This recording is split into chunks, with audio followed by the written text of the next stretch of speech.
Olá, meu nome é Aurélia, eu serei sua professora nessa disciplina. Junto da equipe de trabalho do SEAD, que nos permite explorar esse curso na modalidade de educação à distância, espero colaborar com suas experiências de orientação de trabalhos acadêmicos. Para começo de nossa conversa, vou convidá-la a refletir comigo sobre a condição em que se insere o nosso trabalho. As pessoas estudam, pesquisam, realizam os famosos TCCs com o objetivo de conhecer mais e melhor, certo? Sabemos que, infelizmente, a resposta a isso é não, nem sempre. O que muitas pessoas querem com seus estudos nem sempre é saber mais e muitas vezes é ser mais. Em outras palavras, ter uma posição social melhorada pela diplomação que o seu curso confere é um motivador bastante frequente a impulsionar os alunos a darem continuidade aos estudos, o que é legítimo direito de todo cidadão. E assim, aventuram-se nas graduações e pós-graduações alunos e alunas que, grosso modo, não gostam muito de estudar o que estudam, que se sentem socialmente coagidos a tomar rumos profissionais relacionados àqueles cursos em que estão, não por sentirem forte atração pelos seus universos de saber, mas porque outras inclinações que porventura tenham não são valorizadas no mercado de trabalho, não foram incentivadas por suas famílias ou não encontraram na rede de ensino apoio para se desenvolverem em uma formação. Isso é bastante complexo e esperamos mesmo que o avanço de especializações técnicas e artísticas na educação brasileira, além da valorização de todos os profissionais pelo mercado de trabalho, abram caminhos para que as pessoas possam escolher seus rumos com mais atenção aos seus gostos, desejos, inclinações ou vocações.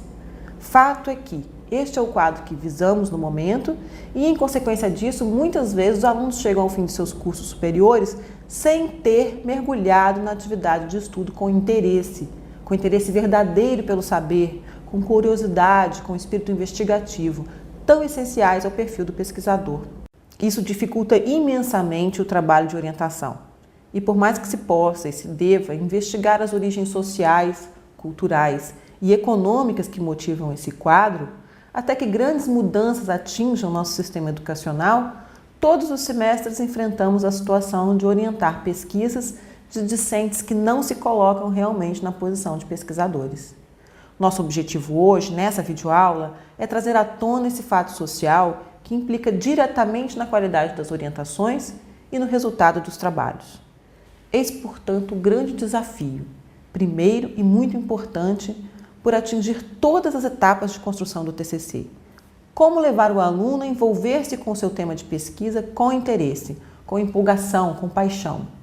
A razão permeia a ciência, mas o esforço demandado pelo pesquisador carece de uma força emocional que sustente o esforço que ele fará no período de pesquisa.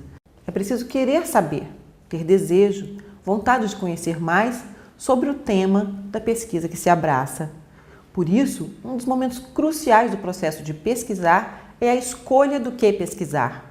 As razões que levam as pessoas a se engajarem em um trabalho de pesquisa acadêmico são muitas vezes de tal modo apartadas dos interesses em conhecimento que numa disciplina como a nossa, de orientação de trabalhos acadêmicos ou de metodologia da pesquisa, o que mais interessa a grande parte dos alunos é como deve ser apresentado um trabalho acadêmico. E convenhamos, a formatação é a última questão que deveria despertar o interesse de todos. Por isso, como recomendação básica para que essa questão desapareça do quadro das preocupações de todos, sugerimos que no primeiro contato com seu aluno, apresente a ele um resumo geral das normas de apresentação prescritas pela BNT. E numa conversa, coloque no devido lugar o peso, a importância dessa questão, diminuindo significativamente o valor que os alunos lhe dispensam.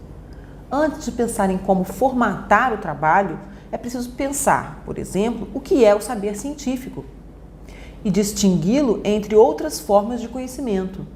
A seguir, é preciso decidir com clareza o que se irá estudar, qual será o objeto de sua pesquisa e também o seu objetivo, a justificativa, que métodos serão adequados à abordagem do objeto. Ou seja, é preciso desenvolver o projeto de pesquisa. Após o período de revisão bibliográfica e investigações de várias ordens previstos no seu projeto, chegamos à redação da pesquisa, à revisão e, por fim, por último, a adequação às normas de apresentação de um trabalho acadêmico. Uma componente curricular que deve ser bem abordada antes da decisão sobre o que estudar é a que explora e define os diversos tipos de conhecimento e saberes.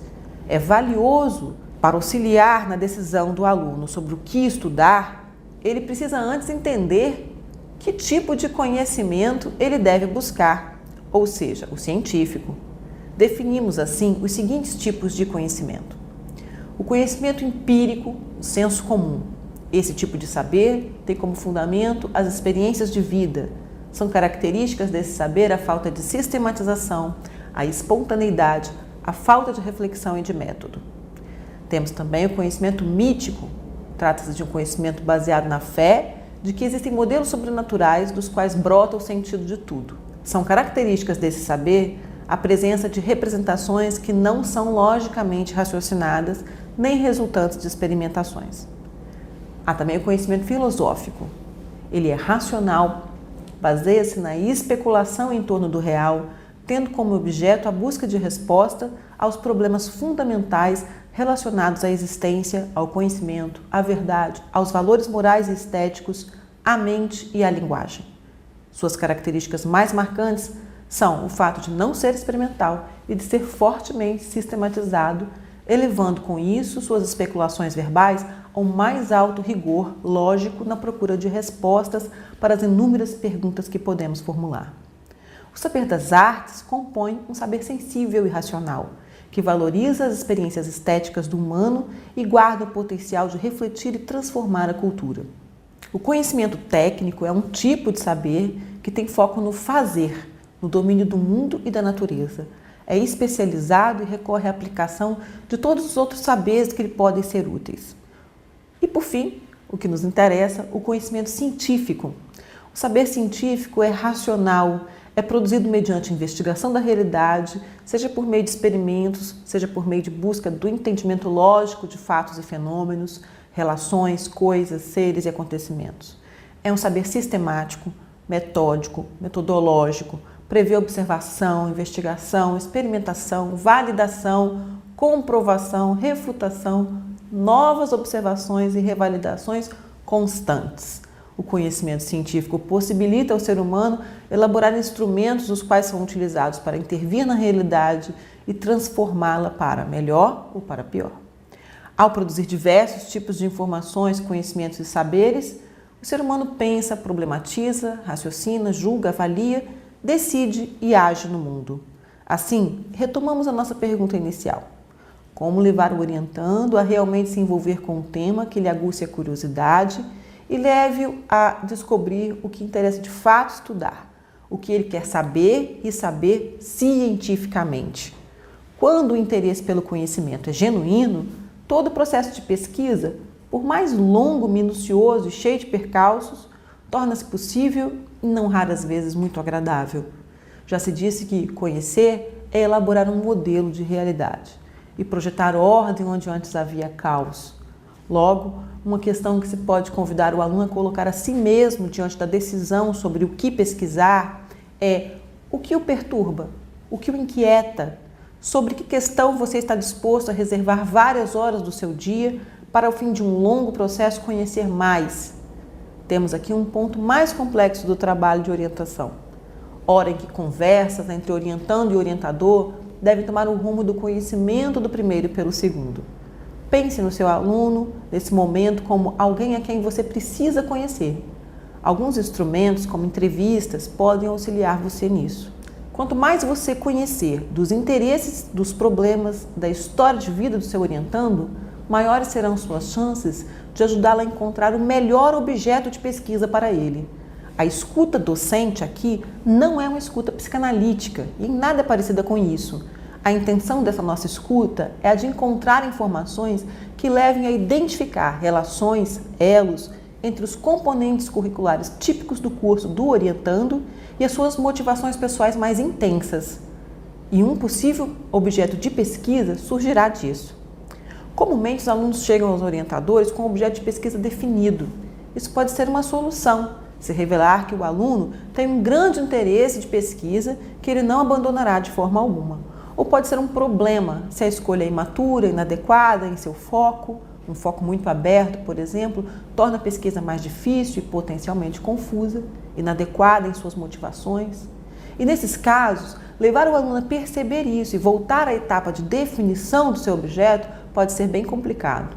Ou seja, você terá muitas vezes o trabalho de refletir junto do seu aluno a intensidade do interesse que ele tem sobre o objeto de pesquisa, antes de partir à elaboração custosa do projeto e, feito isso, descoberto este ponto de partida, é necessário reconhecer os caminhos, os métodos que o orientando deverá trilhar, desenvolver assim o projeto de pesquisa que orientará as investigações e que por fim dará subsídio à redação final do trabalho. Mas tudo isso será bastante mais fácil, prazeroso e produtivo se aquele passo primeiro for bem dado. Portanto, por hoje, nessa nossa conversa, que também inicia o nosso curso, fica uma dica que pensamos será a mais valiosa que podemos deixar. Atente para a escolha do objeto de pesquisa. Feita adequadamente, será um trunfo para o processo e, do contrário, um espinho no pé que incomodará durante toda a caminhada. Um abraço grande a todos e o nosso desejo que encontrem com seus alunos bons caminhos e suaves caminhos. Até mais!